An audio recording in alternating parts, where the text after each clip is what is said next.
This is the Module 11 video. So in Module 10, we introduced the idea of a hypothesis test. And a hypothesis test allows us to ask a question about the parameter.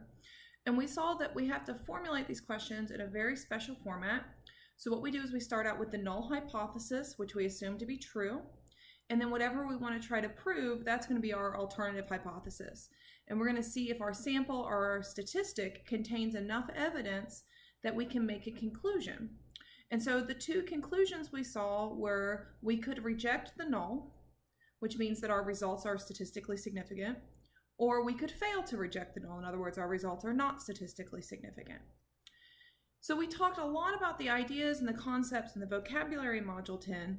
In Module 11, we're going to focus more on the calculations. So what calculations are necessary for us to make that conclusion? And so what we're going to talk about is what you do is you're going to transform the information that's in your statistic to what is known as a p-value. And when our p-value is low, that means we have a lot of evidence and we get to reject the null. And when it's high, we don't have enough evidence, so we fail to reject the null. And so this module, you've pretty much seen all of the concepts already, so we're really just going to focus on those calculations.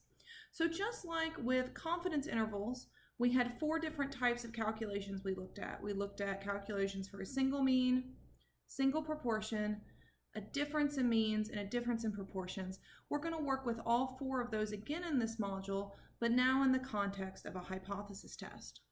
So as always, if you have any questions, please use that general discussion board. I'm more than happy to help. Keep up the really good work, and I will talk to you in Module 13.